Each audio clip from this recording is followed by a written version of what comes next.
Seguramente escuchaste esto 1000 veces. En mis tiempos sí que hacían buenos juegos. Los juegos de antes tenían alma. Ahora todo es pagar y no hay creatividad. Y a ver, ¿quién no sintió alguna vez ese toque de nostalgia cuando volvemos a jugar un clásico? ¿Los juegos de antes realmente eran mejores o simplemente los recordamos con más cariño de lo que se merecen? Cuando recordamos un juego de nuestra infancia, no solo recordamos el juego en sí, sino también el contexto, la emoción de descubrirlo, la compañía de amigos o familiares, la ausencia de las preocupaciones de la vida adulta. Todo esto hace una mezcla emocional que nos hace ver el juego con ojos de qué tiempos aquellos.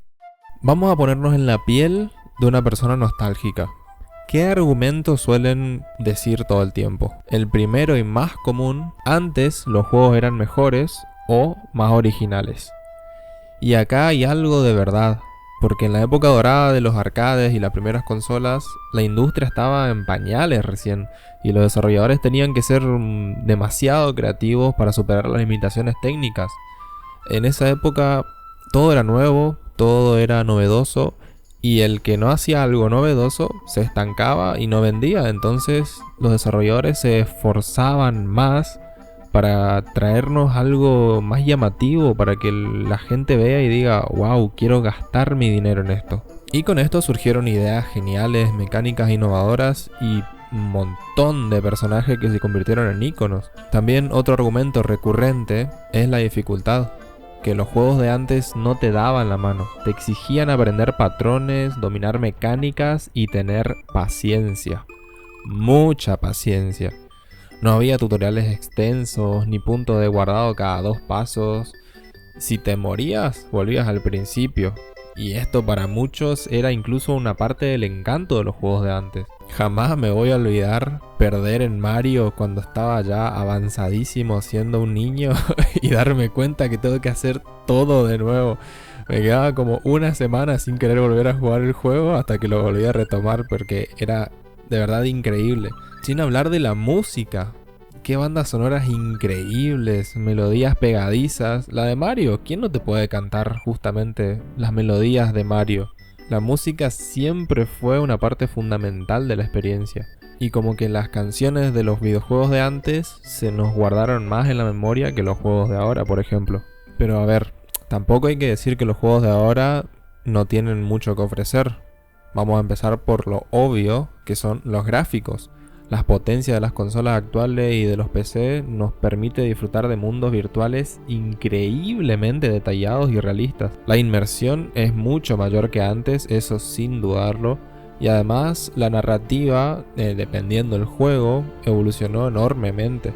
Los juegos modernos nos cuentan historias más complejas, con personajes profundos y dilemas morales que nos hacen reflexionar. Ya no se trata solo de salvar a la princesa, justamente como en Mario, sino de tomar decisiones difíciles que tienen consecuencias en el mundo del juego. Y también, aunque a muchos quizás le moleste esto, la accesibilidad.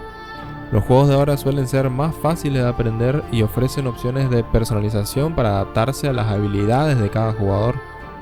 Esto permite que mucha más gente pueda disfrutar de los juegos, y es algo positivo, no es malo esto.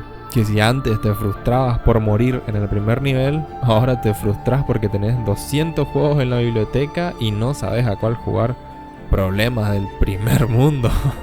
También tenemos que tener en cuenta la nostalgia selectiva, porque tendemos a recordar los juegos que son buenos nomás, porque los malos, decime, ¿quién se hubiera acordado del juego de ET que salió y era una cosa espantosa, de no ser porque el juego se hizo famoso justamente por lo espantoso que era? Porque así hay millones de juegos viejos que son horribles. Es por eso que la nostalgia nos impide ver los defectos de los juegos antiguos. Los gráficos pixelados, los controles toscos y las historias súper simples que había antes. Todo esto lo pasamos por alto porque lo vemos a través del filtro del cariño. Es como cuando te reencontrás con un amigo de la infancia y te das cuenta de que ya no tenés tanto en común con este amigo. A veces es mejor dejar los recuerdos tal y como están. Así que antes de decir que los juegos de antes eran mejores, vamos a hacer un ejercicio de memoria y recordar también los juegos horribles que habían antes. Entonces, ¿quién tiene razón? ¿Los nostálgicos o los defensores de los juegos modernos? La verdad es que no hay una respuesta única. Cada época tiene sus virtudes y sus defectos. Los juegos de antes nos ofrecieron innovación y dificultad, mientras que los juegos de ahora nos brindan gráficos espectaculares y narrativas complejas. Lo importante es disfrutar de los videojuegos, independientemente de su edad. No dejarnos llevar por la nostalgia tampoco y despreciar las nuevas propuestas. El mundo del gaming es un universo que está en constante evolución todo el tiempo y siempre hay algo interesante que descubrir. Al final, la pregunta no es ¿eran mejores los juegos de antes? Sino ¿qué me aporta cada juego? Si un juego te divierte, te emociona o te hace pensar, da igual si tiene 30 años o acaba de salir. Lo importante es que te haga feliz. Porque también está eso, la felicidad. Un juego te tiene que divertir. Y si te divertís, sos feliz.